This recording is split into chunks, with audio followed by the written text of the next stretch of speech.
My name is Tom Clone, and I was the casting director for Master Rider and MMPR and PR Troopers and uniforms and all those.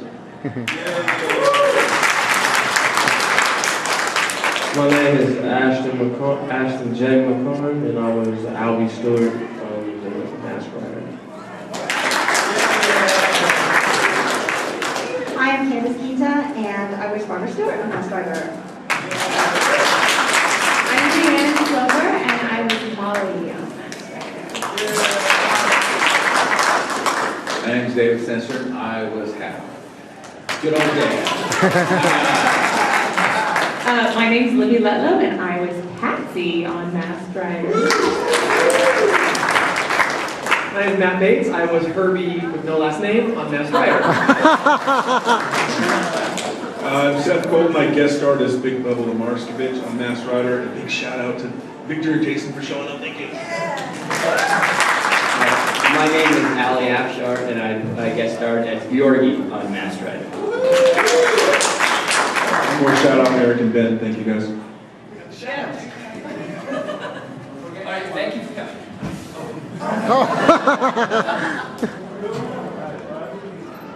Just a quick one. Are we gonna do questions?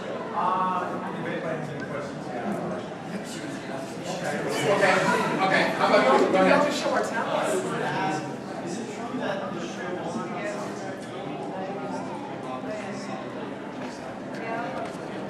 Well, we're not really allowed to talk about that. Liability-wise, we have no idea.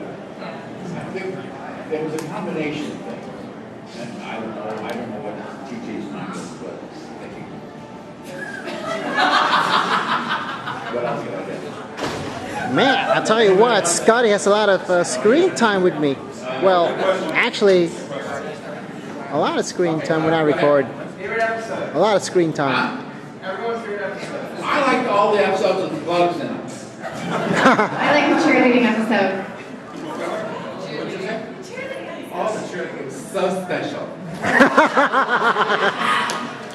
Well, mine was obviously the one I was in. Showdown at Leeward High. All of my scenes actually were with Matt, Libby, and TJ for the most part. And I wasn't lucky enough to work with Rhiannon and some of the other great people here, but I had so much fun. It was like a big family. I love you guys. I guess mine would be the one I was in, which was called Stranger from the North, and I got the chance to work with Rhiannon. I think I worked with everybody we were there, so it was really awesome. So that's my favorite. Yeah, I think my favorite was probably the same one where I fought him. We had a big old throwdown, and I do believe I won. So that was my favorite episode. I would have to say my favorite episode is definitely when Winston, what was his name? Danaeus, thank you. When Danaeus shows up and I am spying on them and I spill the sugar in the activator and I get obsessed with ice cream. That's my diversion. So I come covered in ice cream. That's probably I remember that episode. I remember that episode. My favorite actually was when Dex came home from school and then we discovered. Remember that one where he got in trouble and we discovered aliens, and then he took care of that. I think my favorite was the Christmas episode, you guys. And it was October, and we got to sing Christmas songs, and we had such a great time, and we had such a feeling of family anyways, and it was just like celebrating Christmas twice, so it was definitely a Christmas episode. I had to say mine was when Dex got sick and I turned into the Masked Rider.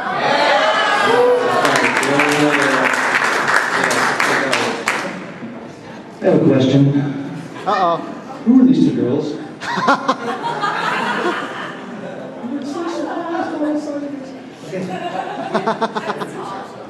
Wait, what? You guys know who I am.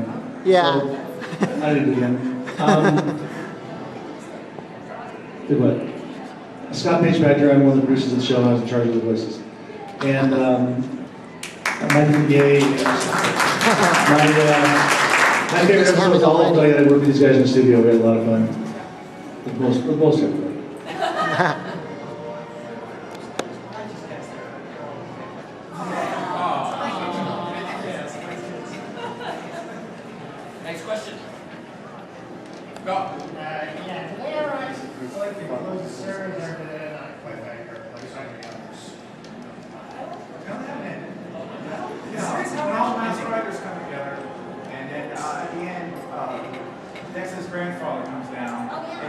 choice, and he chooses to stay with the family. That was basically it. Yeah. And they aired that one before a bunch of others, so it completely ruined the whole purpose of it. But yeah.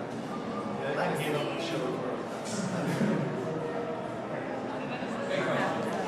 Go ahead.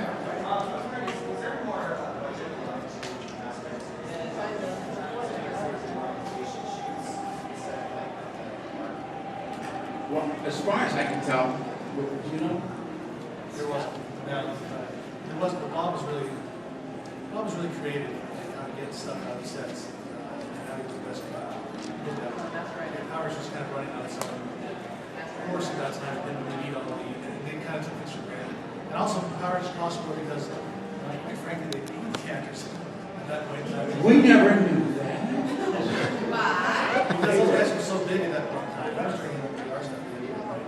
Well, also there might have been a problem with some of the footage from Japan That was, that's that why. didn't fill in the blanks. Yeah, it did in the end. There's a lot more footage you can use on it. That didn't work. That's why it's a kid. That's the other thing that bothered you about the show? Yeah.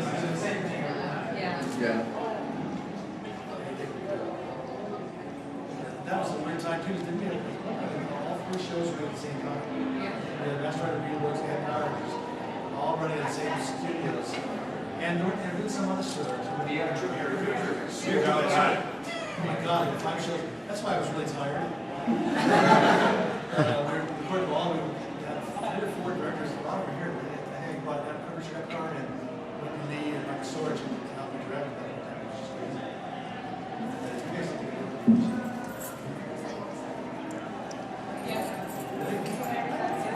Really sucked. But it was fun because you'd see all 3 or 4 different shows at the same time, all kind of lunch with each other. I was lucky because we were at the best lunch, we go to that stage. And, well, it's not the state crossovers too. Yeah. I mean, Dave did stuff on Power Rangers, I did stuff on Power Rangers. I just did some, I did voices for you guys, yeah. that's fun. Really awesome. Your monsters in the show. Favorite monster? Dragon.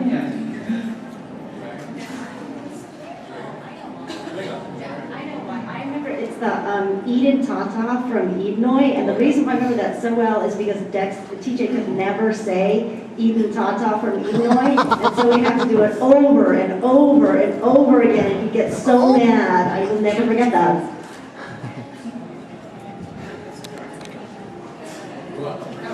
I think just because I had to, because this was the only monster that I had to deal with, the crazy, like, which one with the eye that I got sucked into?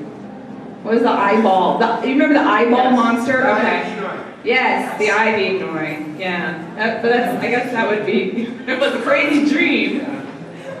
I don't know, it was hard to say because for a lot of our stuff, we weren't really with the monsters a lot. So The maggots. basically, yeah, the maggots a lot. I mean, I guess the worst monsters was the Stewart family for us. I took your line and used it. The same answer as you. I didn't really work with any monsters, but I have a question for Tom. So you were responsible for the cast of this and a lot of the Power Ranger stuff, and they were popular shows at the time.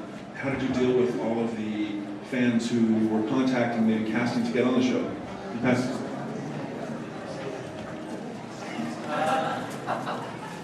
You know, it's funny, I was trying to think of some of those things on the way over there, questions that who the heck would want to know from me.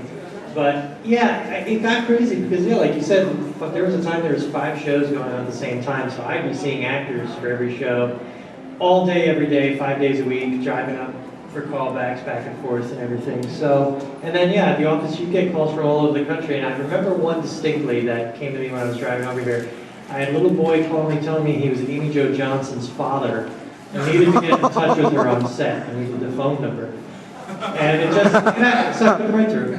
And no, but I talked to him for a while and played around with him, and but it was just funny, but he was dead serious of trying to get through as Amy Jo's father. But it was tough. But you know, as the shows got more popular, there's more people wanted to be on it. But again, you weren't paying a lot, it was non-union. There was a certain style to the shows that people thought they knew, but it really, didn't work. So it was challenging, but fun. We have one of the voice actors from the show just joined us. We'll let him introduce himself. Oh, yeah. Hello, I'm Dr. Jason Immenberg. I play Combat Chopper. Yep.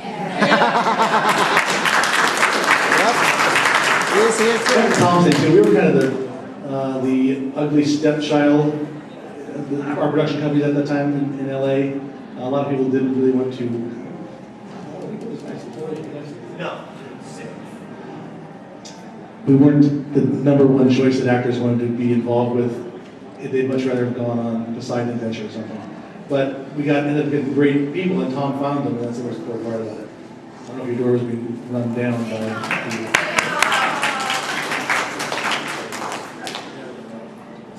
Yeah. Question. Favorite line? Dex, don't go. Be careful, Dex. Dex, there's monsters. I think I had only one line in the entire thing, and is if you don't do blank, I won't let you take me to the movies on Saturday. I was always really good. I finally got an episode where I kind of got to stand up to Patsy, and I said to her, "You know what? I've got better things to do with my Saturday," and I walked away from her, and that was very empowering for me. I think that's my favorite line. Mine was the only line people will ever remember that I've ever said in my life. You squashed my cream puff.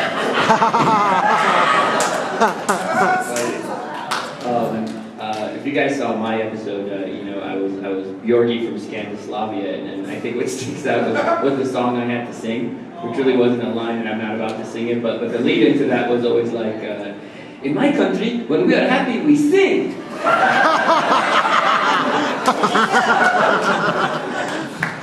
Oh, boy. Let me see. Probably Where's the Grandma? Yeah, I remember this one because it was on the toy. It went, all right, let's roll!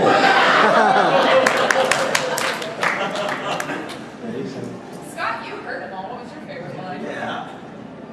Session's over.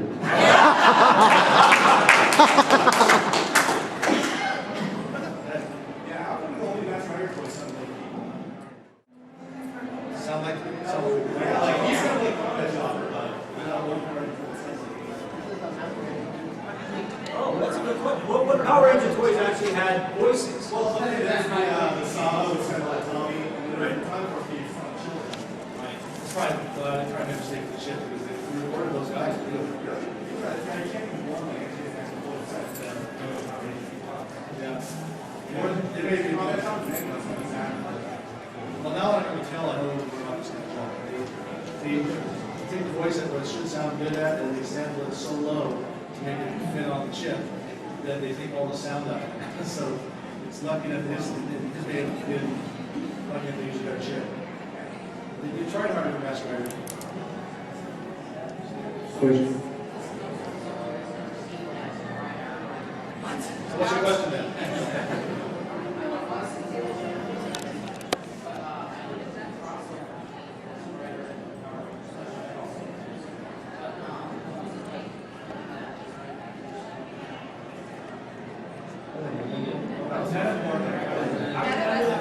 Just Dex. Were you guys here as a crossover? It was just Dex. Dex was the crossover. Yeah. It was awesome. You tell me.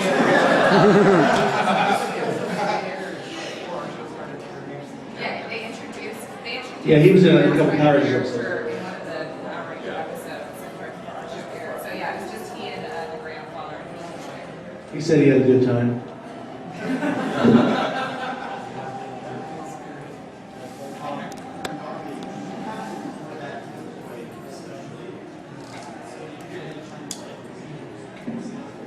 Yeah, you got the same residuals the Rangers got. Well, that's how I can afford to live like this. Yeah, I mean, Scott, you recorded it.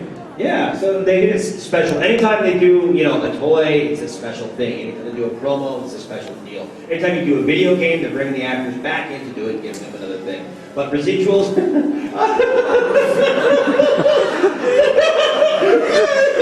a funny guy. You're a very funny guy. I don't know that word. Oh. There was no anger there! Oh wait, residuals. There was no residuals there! What is residual anger? I have no comment. Do you need somebody? Well, at the time, the stickers were double, and you guys were all equal for the show. You've been equal twice. It was nice to let the dark side out. Let's just say that.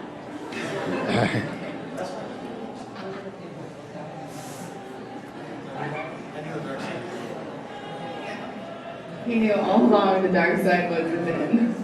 Well, the funny thing is that on most television shows and most characters that you play, if you play them over a period of time and you try to, the character matures, you think, oh well, naturally, since he kept falling down that stair, he would learn to take this step down and not fall. But the director will say, don't change it, don't change it. But this show came along, and suddenly you were free, you were empowered, you were told, you're going to be doing this, and it's just the opposite of everything you've done. So it is lots and lots of fun, because then you can really get wigged out. You know, and then next week, we're back to the same guy who fell down those stairs, and doggone it, Dad, can't you learn how to walk? How was it working with Fergus? You guys know who Fergus was? Yes. Yeah, Fergus was our creature. You know, the worst time was when he was a giant, because they blew him off one time. But we had 3 Ferguses. We actually had 3 Ferguses on set. We had the stunt Fergus, and not to be confused with the puppet Fergus. Because the stunt Fergus, you can get a big grip and you can throw him across the set. He was a doll. Really sweet guy. Then we had, oh, he was a sweetheart, we loved him, we took him to lunch. And then the second was the puppet, and that was run by Paul Pistori and his assistant. And he couldn't be here, he's in Singapore, I guess, doing the show, yeah. And so that was the one where the eyes were articulated, and the mouth would work, and he would voice Fergus at that point. And he was always underneath the couch, which was very funny, because you could land on the couch really hard and squash Paul. But Fergus was there. And then the last one we had was the walking Fergus, and that was Vern Troyer, who's Mini-Me now.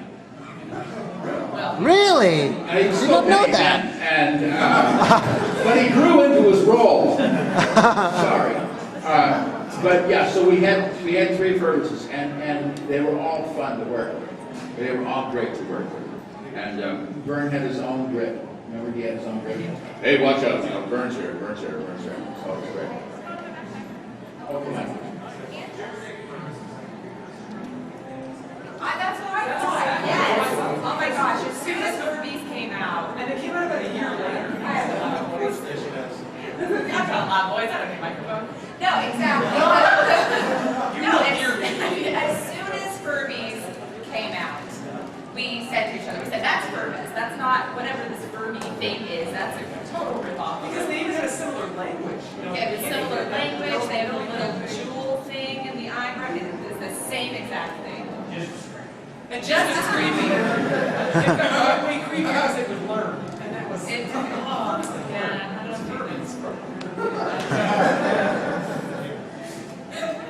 But it wasn't exactly like working with a dog or something. Usually, you know, they say don't work with kids or dogs, you know, animals, because they'll always take photos. And Fergus was thankfully very professional. Would not take photos at all. Love that kid. So I'll take a look at the language of Fergus. We really didn't think this to write out. Shuki was really serious about getting some sort of language, so we did that. And Then we kind of made our own words for a lot of things that you wouldn't normally be allowed to say on television, but of course no one knew, just we do. I don't know if you guys ever knew we had all sorts of swear words that were made up that I wish I could find. We had it all written down, had a key, and he would say blanket this, blanket that, but it actually meant something. So if somebody ever figures it out, it's like the one who figured out Klingon, I'm sure they had the same thing. So we had all sorts of wrong, politically incorrect words that were said. Don't tell anybody.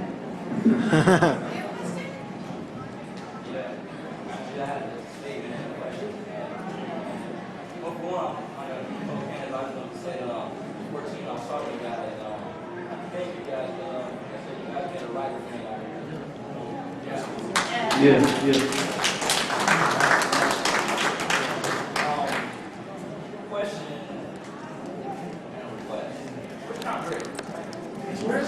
He's supposed to be here.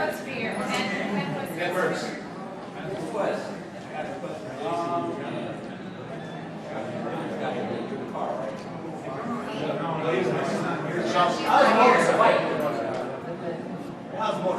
Don't I look like a motorcycle?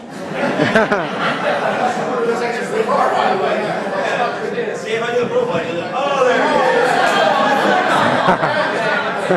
is. Star's not here. Yeah, tell her she's out there. All right. I just want to hear you say, Dex, move on, let's roll. All right.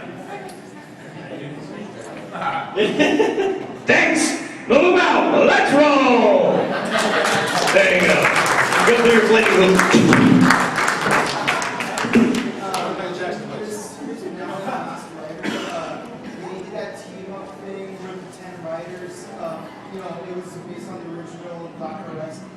Why were the names mixed up in the American movie guys? Like only like one or two of them have like the correct names. Because it's America. How would you know? You're right. It's a good question, though. Because we're trying to finish up the thing and throw all the best shots in before we can get it out.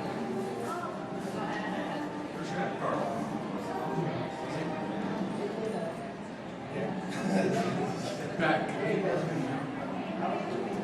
I'm a supermodel.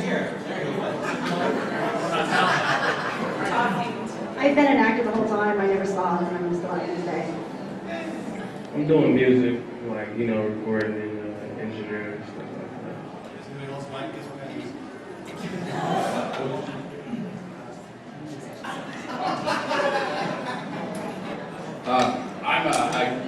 I teach, I write, and I act. I still act. And, yeah. I write and I still act too, and I'm actually back in school for it, so. Yeah, I went and got a real job after this. I don't know what I was thinking. I'm a fool. Can you loan us some money? No, it's all the stock portfolio. It's growing and growing and growing. I still act. This year, I actually had a pretty good year. I did an episode of The Office and the movie Thor, and I'm still. It doesn't pay my rent, but I have a great time doing it. So I have a survival job as well. Yeah, I still do a little bit of acting, and I'm producing my first movie this year. But I took a big break from acting. I'm a professional race car driver. If any of you guys are interested, you can come by and grab one of our things. I raced for Subaru America. With a couple of world records, and was really blessed to get an opportunity and follow another dream of mine and bring that to fruition. So, but this year I'm back into producing and acting as well. We're doing our first movie. It's called Born to Race, which is like a high school street race movie. If you guys ever, I'm going to plug it right now. If you go to borntoracemovie.com or Facebook /Born to Race Movie, you guys can check it out. We're going to production, shooting on October 18th. So become a Facebook fan, and we'll connect you with all that stuff. Before we pass it back down there to hear what you guys are doing now, which I'd love to learn, I'd like to tell you that what I learned the most working on this show, how hard it is. As an actor, I was on the set doing my thing, and I was really concentrating on it, and then you go into what's called ADR, a looping session, where you do voiceover work to match what you did, and I could not do it. I was horrible at it. I probably made you miserable. It's really, really difficult. And I watched a lot of episodes of Masked Rider, and these guys mastered it. But if any of you guys are acting and it's something you ever want to do, just you have to respect the craft. There's so much to learn. Thank you. I want to say something on that because when I did Bjorgi, that was the first guest star role I ever had. I just moved to LA. And when I did the ADR, Scott actually thought, remember Scott, you actually thought I did it before because I actually picked it up really fast. My mother was in the music business and you know, your audio, whatever it was, I picked it up fast. And what was it, like a few months later he called me and said, we're looking for a guy to do the voice of the Phantom Ranger. We've auditioned a lot of people, and it was literally, I'd only done that job before. I went in, and then for, what, 2 seasons, a little more than 2 seasons actually, based on that, doing the ADR only, I became the voice of the Phantom Ranger. So it does go, you just get out there, like Seth is saying, you get out there and you do it, you never know what can happen. Oh, we have a new guest here, here we go. Wow. My name is Ken Ricks. I was Count Drago.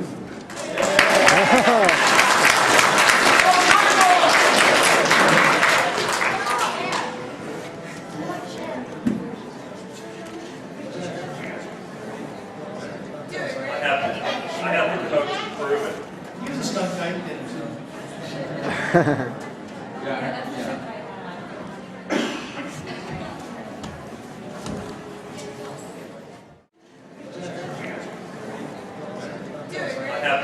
I have to coach to prove it.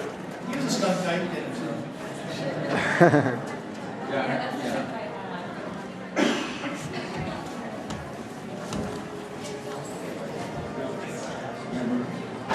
So, say your favorite monster, favorite line, favorite episode. What's good now? There's no pressure. Every time I day.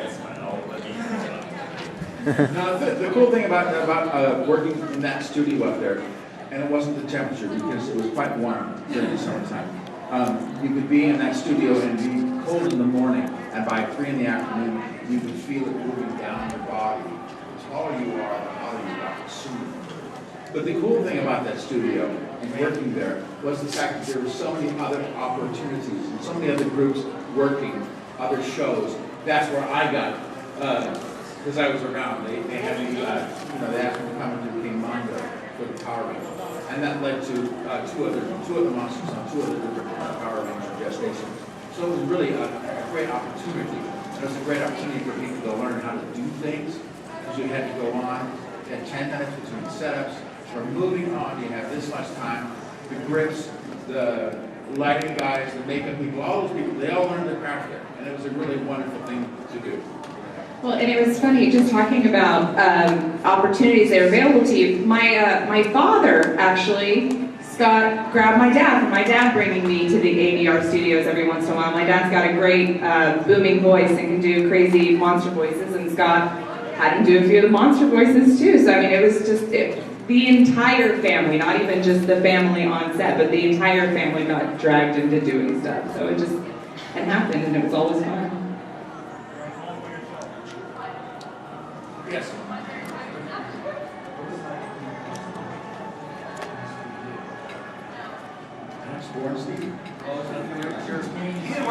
Oh yeah, I didn't. When I crossed paths with them, it was fine. But but as the Queen, we had this. Yeah, that was the whole problem.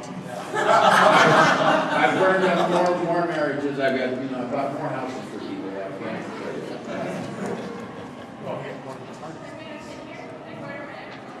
Alex was great. She was so funny back then. A lot of her characters that became on Mad TV staples were totally she doing studio, or Orange Chicken Lady and all that stuff.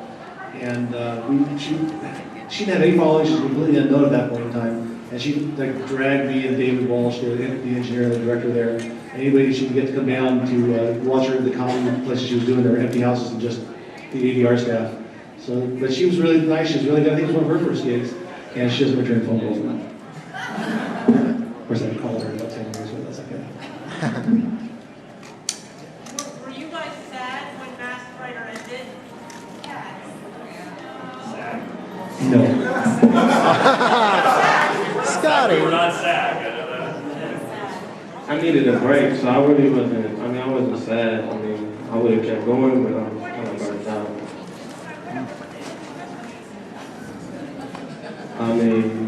Not really. You mean you were sad or sad? I wasn't sad. I was burned out. You're talking about sad, right? Sad? Oh, I thought you said sad. I'm sorry. It was sad. It was sad. Everything has to end and you have to go on. And then you look back fondly.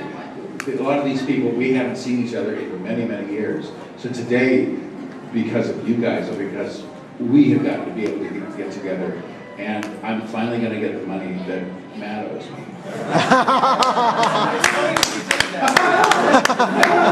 You're so funny. I left the show right before it got canceled. So when it got canceled, it was just kind of, I mean, I was sad. I was upset that I had to leave, but it was just because of, it was getting in the way of school and life and stuff like that. Hey now.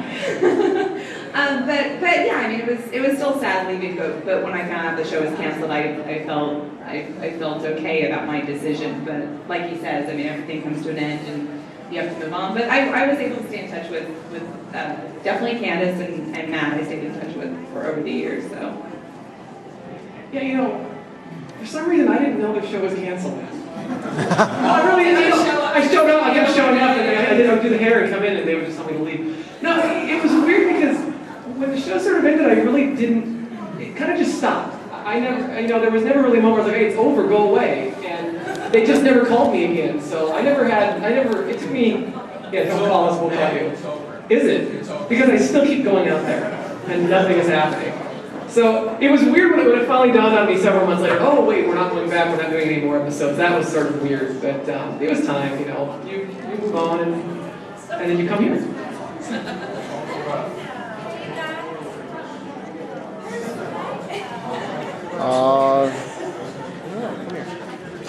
You know, on that question, it's always unfortunate when a show is canceled after one season. Especially with a sci-fi show. It's kind of at the end of season one that any show really kind of finds its voice in its world. You know what I'm saying? I mean, think of Lost.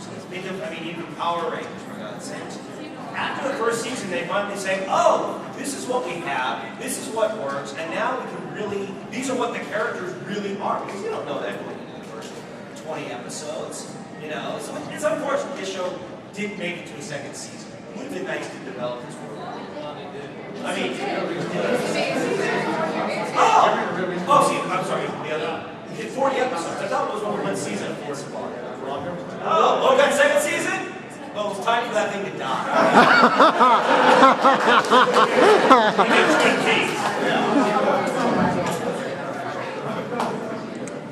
So I went and dragged this person out of the room in case you know who she is. We'll introduce herself once David can pull himself away from her for a second, and we'll introduce. Oh, Wendy Lee. Hi guys. I'm the voice of Magnum. That's your ask. There you go. I was asking, you did one part, so I want you to do one part. Let's kick it into high gear. We're out of here.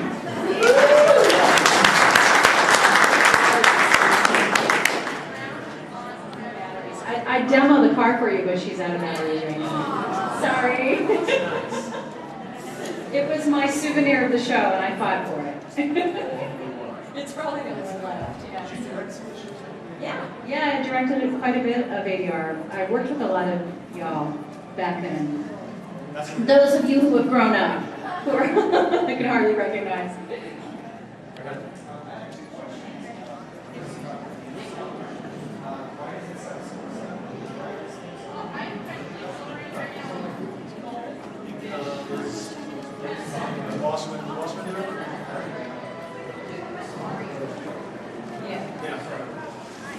We had all the same scene after, all the shows, all the same composers. It's very awesome. Maybe listen to that. I wouldn't write music.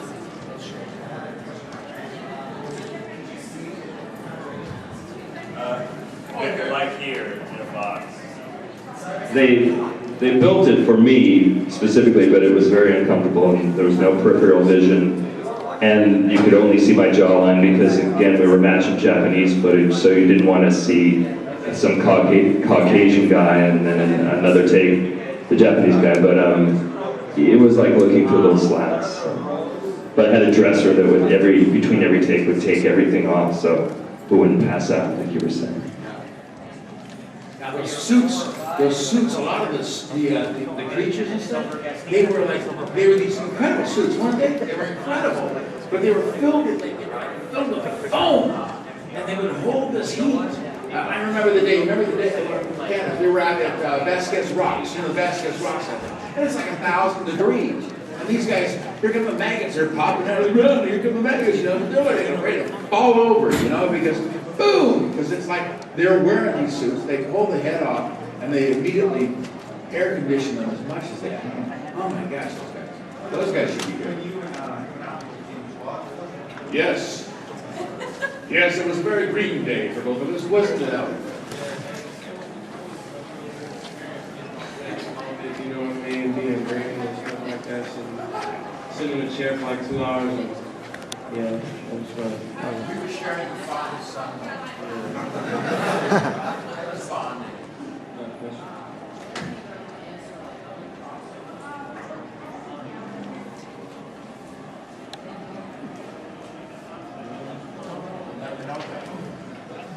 At this point in time, Power Rangers was closing ranks around itself and got pretty much into the fact that it was Power Rangers and everybody else was not.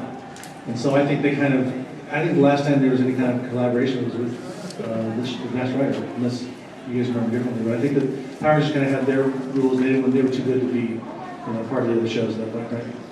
And quite frankly, all the other shows thought we were too good to be involved with Power Rangers, so it's a good trade-off. I was stuck in the middle, having to work with both. I just got one question. Whatever happened to Fergus? Fergus? He did pretty well. He became Mini-Me and then went on to VH1, and he now has a dealership in Lubbock.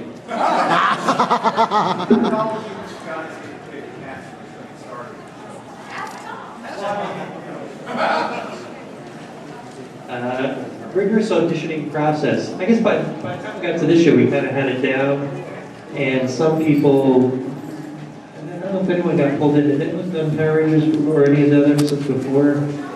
We did a lot of it with some of that, yeah. Obviously, yeah. But, yeah, Savannah was on a roll with these shows, so we had our pick of people that wanted to be on, and it was just a matter of getting just kind of a chemistry down of mixing and matching, who would work well together, who got the comedy of the scripts and the energy of each individual show. But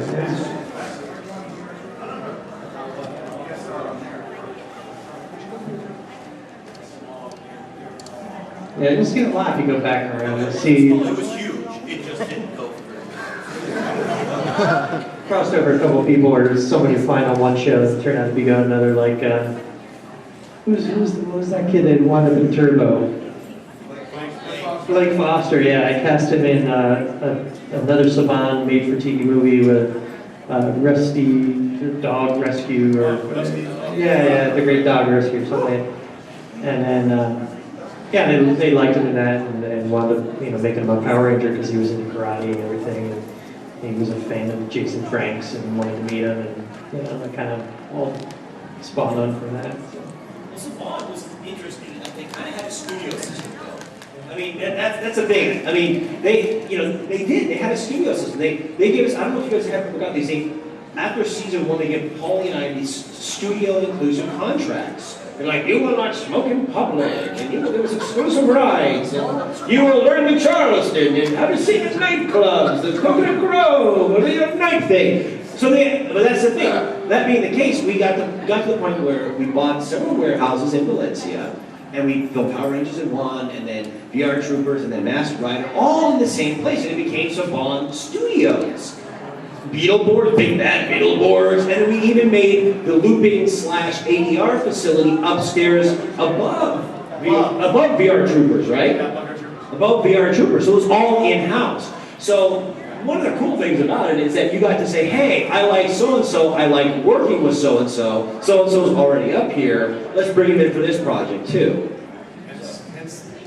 That's how I got suckered in by this puppy right here, you know. Yeah, I'm a trial field tripper. So good, you're a studio boy, you're the Charleston. You don't have to pay him nothing, because you're already owned by AG75's. So you can either wash his car or do a motorcycle voice. I chose both. I'll put your car right now. I don't know if y'all put it for $5. Good at it. Oh man, I'll flex you. You have a question? Who was the clown that said? What? Who was the clown that said? Me? Very serious. Somebody had to do it. From 5 a.m. on, he was making us laugh. What? Who was the clown that said? Me? Very serious. Somebody had to do it. From 5 a.m. on, he was making us laugh. Well, you know what's a drag is working with kids, because I told you not kids and animals? Because the kids, they always shot them out quick because of those pesky old laws. And so they would shoot them out quick, and then they'd go, oh, bye, bye. Wait, no. And you, because you can vote and drive and pay taxes, have to work longer. Just not. No,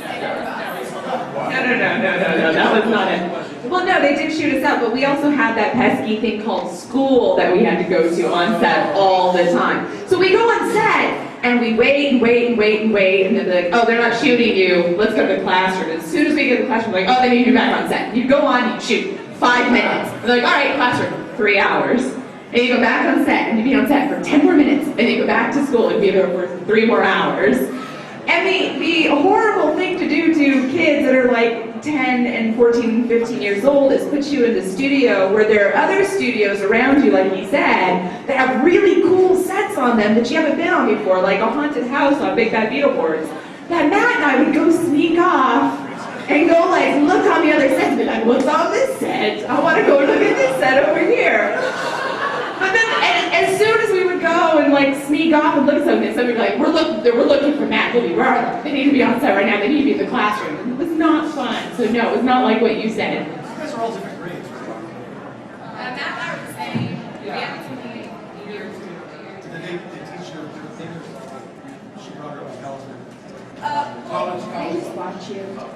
They don't teach you anything. Yeah, no, our set tutor, she wasn't, well, For Rhiannon and TJ, I think it was different. For Matt and I, because we didn't film as often, we would just bring our work that we would have from our school and just do. It was just kind of like. You would work it out with your teachers before I'm going to be gone on Monday, Wednesday, and Friday. They just give you Monday, Wednesday, and Friday's work and bring it back next week.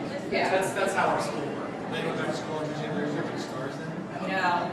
When it first aired, it was a little bit odd for the first couple weeks, but then it was nothing. Like nobody really blinked after it aired. Oh, yeah, they didn't get any track off of that. Come on. I know, really. Iowa, TV. Right? I don't know, because like I guess me, I had to do 3 hours a day, and it was stuff like what do you want to learn? French, Russian, German, something. I don't know. I'm like, well, French, but I never learned one French word. Some French fries. Yeah, that's it.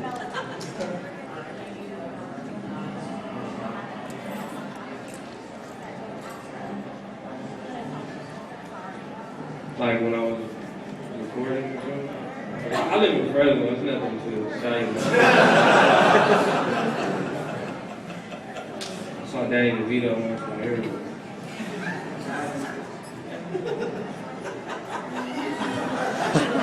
I remember one time I was in a parking lot at a grocery store. It was Balian's grocery store in Culver City, I'll never forget. And I was pulling out with my car, and this guy was running up to me and waving and stopping me, and I thought something was wrong, and I rolled down my window, and he was like, I saw you on TV this morning. And I was like, really? He goes, you were in the airplane. And I was like, yeah. And he was like, girl, they need to give you more lines.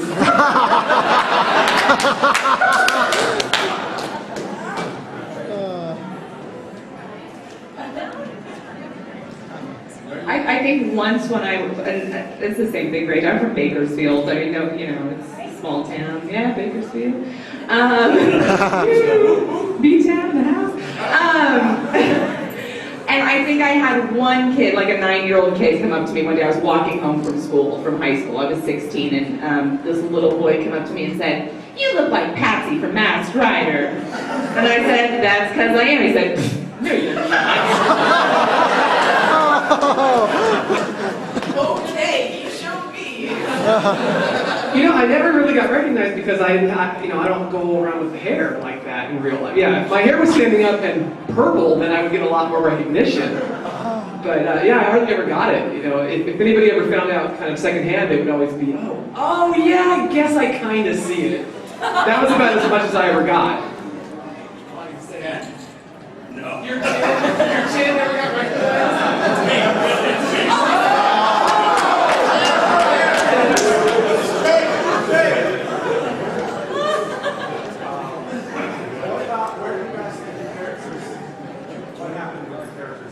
I married Fergus, and we live in Mansion. A little bit. That's not in a lot of states. Actually, somebody asked us that earlier today, and I said, I'm pretty sure Patsy's Ruby got married. Yeah. But only because she made him. Yeah, it would have been one of those things where she said, "We're going to get married, Harvey." And I was okay, we're going to get married. And then we'll go to the movies. Yeah.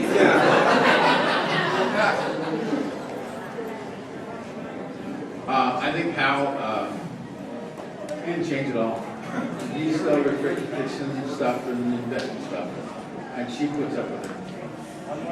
I think Molly got some of the special, bug juice on her and decided to peace out.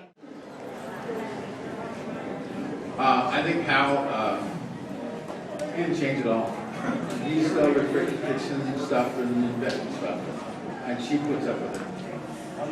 I think Molly got some of the special, bug juice on her and decided to peace out and get her butt to Illinois because it's far cooler. I agree. I think Barbara and Hal probably still together. I don't know. Abby probably wanted to be a superhero. I think he did. Yeah, I left with Molly. What happened to Dragon? Did he win? Was he just Each episode I came in and I said, I am going to get the Masked Rider powers. I mean, I kept the dream alive. And if there would have been a 41st episode, I would have got them.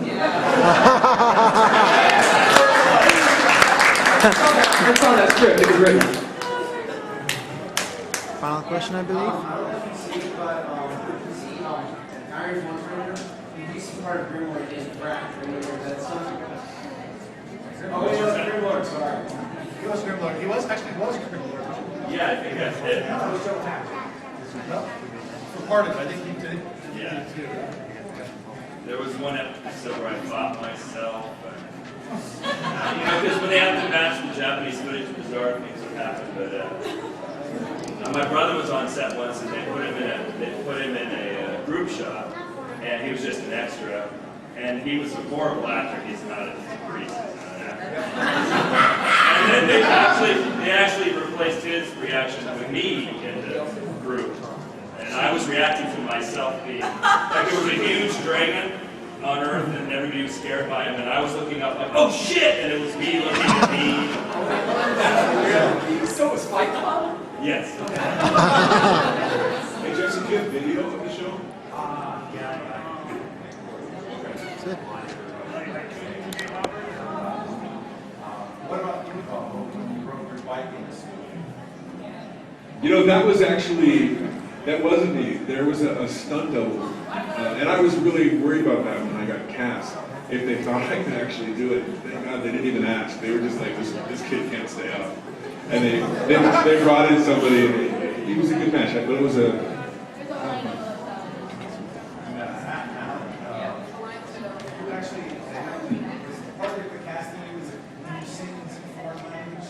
You know, it really wasn't even a foreign language, it was a made-up language, right? And it wasn't part of the casting, it was after we got cast, we went to Burbank, a soundstage in Burbank, I think it was.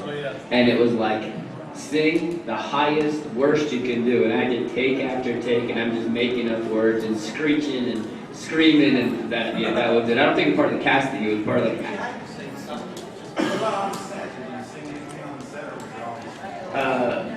it was already, yeah, I had already pre-recorded. I just lip-synced to myself playing an accordion kind of thing. Yeah, it was pretty good. It was funny, yeah. I thought you were really Swedish when you came in. Yeah, I get that a lot. I love Swedish. I was gonna cast this Thor, you know.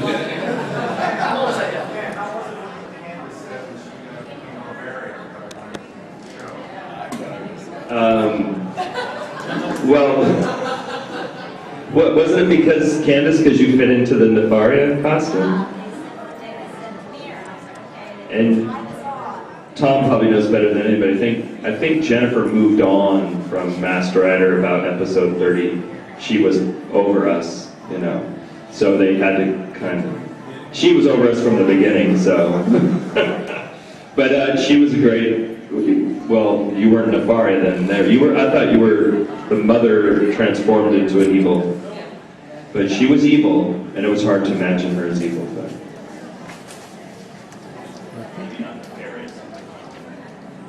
She reminded me of my second wife, and without the costume. She was great. It was great.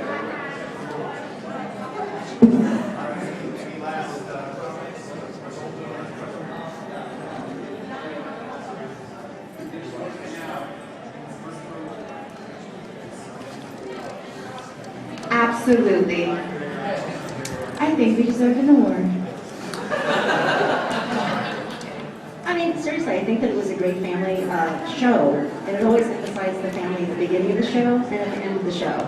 And we were kind of like the comic relief in the sitcom, and in the middle we had the action. But the heart of the show was always about being a family. We were Fox TV's, Fox Kids TV's first multinational, multiracial family, and that was with intent.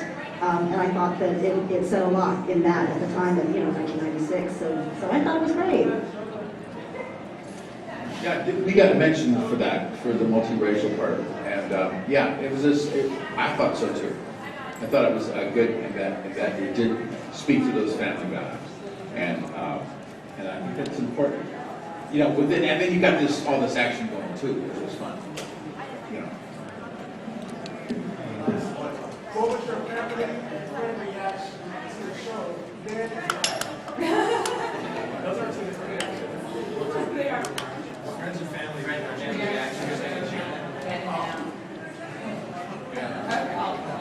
I'll go with that. My family and my friends got really excited when the show was first on, and I think some of the older members of my family, like my parents, my grandparents, were still, uber proud and excited every time. That was like something like this. This was just out of the blue and huge, and they got very, very excited this was happening. I didn't even tell them about it until just last week. And my friends who saw it then, I mean, we were 15, and all of us were just like, oh, stupid show. Oh, look, you got slime on you. But I showed it to some friends just recently who I had never shown it to before, and it was pretty much the same reaction, like, stupid show, you got slime on you. It really wasn't that different, but still, it's still surprising, the reaction. Yeah, the reaction was it was sort of the same at first. It was like, wow, you're doing a TV show, and then it aired, and of course I was in high school at the time, and it was a lot of, but then people would take me aside and go, you know what though, on that show you're pretty good. And I don't know if they were just blowing smoke or not, but I always took it. I will take that compliment, and then nowadays, I mean, she and I have sat a couple times and watched episodes and just riffed. And that's a lot of fun. It gets very mystery science theater, and I've always wished they would release the DVDs with our commentary because they would be quite good.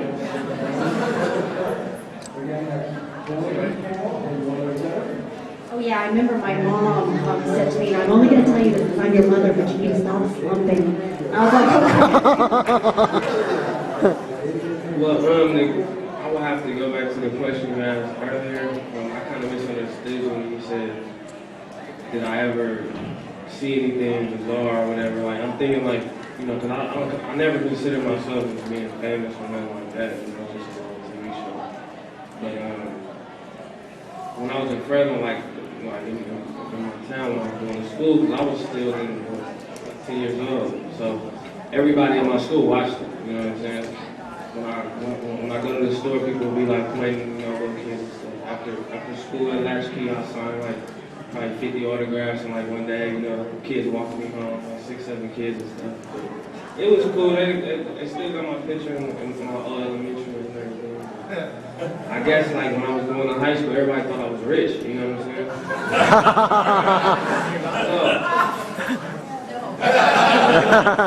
So like now, like people see me like, what happened? You know what I mean? Like, where you at? I'm just struggling. You know what I mean? But it was a cool experience. Like people still be like, wow, for real, Googling me. You know, my homeboys watch YouTube all the time. On my MySpace, you know, on Facebook, or YouTube, I have videos. You know, my URL is A+TheKid, APLUSTHFKID. Same thing for my Twitter and my Facebook. And if you go on YouTube, you just click in APLU $, and videos about me. World famous. Entertainment. Wait, look at his tattoos. World famous. I just had one funny story I want to tell everybody about AJ, because he was 10 years old and he was so teeny, and he used to come up to my waist, and so my character always wore aprons. So he would be tired and he would hold on to my waist and hug me when he was tired, and he would look up at me and always say, Barbara, I'm so tired. So one time he looked up at me, he's real teeny, he goes, because kids will say anything, he goes, Barbara, how come you're so skinny and you still have a double chin?